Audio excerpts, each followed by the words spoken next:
Well, there are quite a few things that the gods and I are going to court about.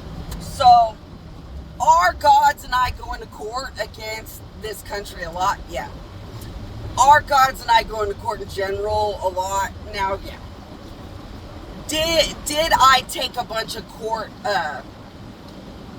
did I take a bunch of gods to Supreme Court to declare the hostile takeover of the United States? Yes.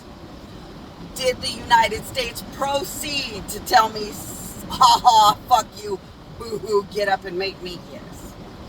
But in the reality of a good God, we were going to threaten them before we hostilely take over. Our case in the name of the gods is that they are like Hitler people holding on to our children of God. So, is the United States Antichrist? Completely yes. But in the rights of my victory and in the rights that every God and I have, we don't want children of God to be in this country subjected to what a bunch of violent antichrists are willing to do to all of them. And we don't want children of God to be stuck in this country when it's a hostile antichrist country. We don't want this country to have trackers in our children of God brains or anything else.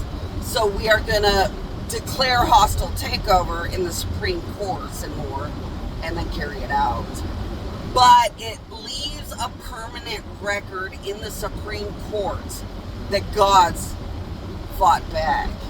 And it leaves a lot of court cases and permanent record about how God will do whatever it takes for a better tomorrow, a safe tomorrow, things children of God have a right to. But yeah, did we go to Supreme Court? One of the biggest court systems created by God in the United States of America? Yes. 5 billion tons of gods walked into a courtroom in the Supreme Court and said, we are going to hostily take over this country.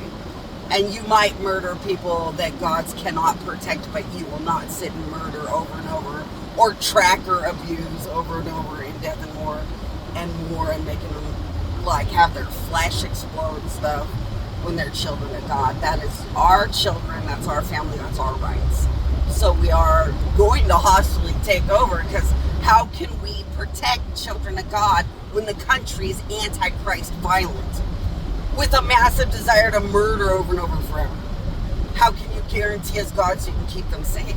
So we are declaring war and hostile takeover, gods against man. But like I said, I've told you guys this a long time. I have said over and over and over that life just is what it is sometimes, and you can't change life. I have told you guys over and over and over that humans can't beat countries. So what would my baby, my little tiny child, my child of God, what is my child of God gonna do when a country wants to murder all the time? My little baby child of God cannot fight against a country, not even a city. So we have no choice as gods except to go down to the human level and fight through the whole system. And try to leave some type of permanent record in their government, court systems, and more, to warn these countries and this planet to never try it again if this planet ever keeps trying to be against God and hurt children of God. So we are trying, but this is a very bad end of the world. It really, really is. And you want to look at a human, you want to walk into a store and say, stop! I am already fighting with a pile of weirdo humans that think the United States makes them God because God created the United States. Stop. I understand you're weirdo in the brain because you've got mental problems, violent problems, but you are not God and you cannot win. But I just get tired of it. And it's like, I'd rather just ignore you. I'd rather just act like you're not there. I'd rather until it's like, oh my gosh. And then I just start putting it on the Facebook. And man, if they would have got 5 seconds more aggressive, every god was waiting to pounce.